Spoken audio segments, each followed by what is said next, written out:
Well, it is 11:27 on the East Coast. We are back with special coverage live from the Reagan National Defense Forum here in Simi Valley, California, where the big subject is how the incoming Trump administration will handle some very major and very tenuous situations abroad. The war in Ukraine, Israel's war on Hamas, China, and Taiwan, to name a few. And with that, let's bring in Republican Congressman John Moolenaar from Michigan and U.S. Cyberspace Solarium Commission Executive Director, a former Rear Admiral in the U.S. Navy, Mark Montgomery. Gentlemen, thank you both for you. Congressman, to you first. I thought this was fascinating because I was reading your talking points, and you believe that China is the biggest threat that America faces. And you look at some of these surveys that the Reagan Defense Forum is doing, and this one caught my eye because we can put this on the screen. This one is, which country do you see as the greatest threat to the U.S.? And you see China there, Congressman, is at 49%, Russia's at 26%. The fascinating part of that is just 6 years ago at this very same forum, Russia was the #1 threat. Not by much, by 4 or 5 points, but that is like a 30-something, 35-point swing. That is a vast difference. What's happening? Well, I think it's because the American people see that China is becoming increasingly more aggressive at home and abroad.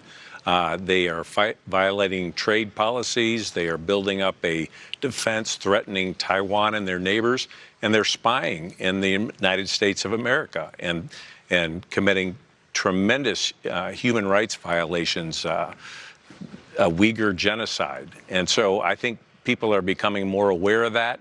And as President Reagan said, peace through strength, and the American people want to have the resolve to ensure that this doesn't continue. It's interesting, Admiral, because when we think of China and threats, you talk to people and they're always going to say, well, we worry about Taiwan, worry about China going into Taiwan. Will America support Taiwan? But you say we also need to worry not just about the Western Pacific. We need to worry about the homeland. What do you mean by that, sir? So thanks for bringing that up. First, as a Navy Admiral, I'm required to say I am very worried about the Chinese Navy in the Western Pacific. But you're exactly right. The Chinese Navy's threat to the homeland, the Chinese threat to the homeland, is as serious or more serious, and it's cruise and ballistic missiles that can now reach out and touch our country, for which we have no realistic homeland defense.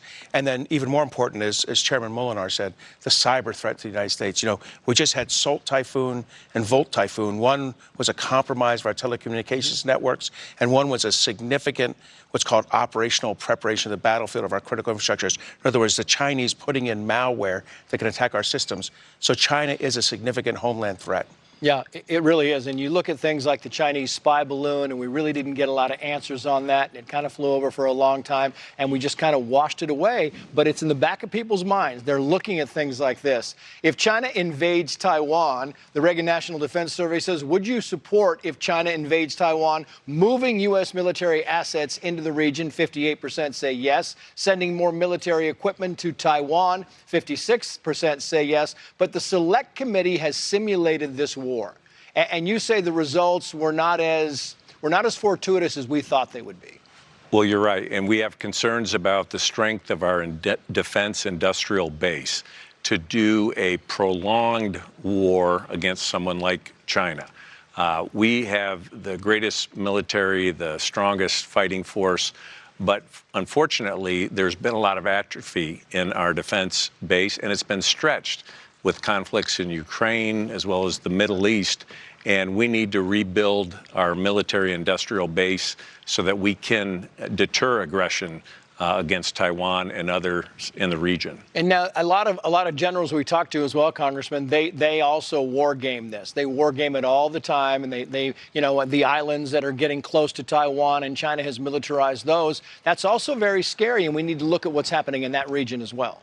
Absolutely. They are intimidating. They're the bully in the neighborhood, whether it's Taiwan or Japan, Korea, the Philippines. You see an increasingly aggressive China, and they're expanding their malign influence around the world. It's interesting because the Defense Survey asked this question, Admiral: how concerned are you about increased cooperation between China, Russia, Iran, and North Korea? The number is big. You talk about more concerned, 86%. I often say you can't get 86% of this country to agree on the color of an orange. And here's that number. And less concerned at 12%. What do you think? What do we do to prepare for that? Well, the American people are smart. 86% of the people are right. We are fighting. We are dealing with 4 adversaries simultaneously in a way we haven't had to since World War II. And Ukraine sees this every day. Ukraine is fighting Russia, but North Korea has both troops and 6 million pieces of artillery. Iran's giving them shaheeds. China's backstopping their economy. I expect the same thing if we have to go to war over Taiwan.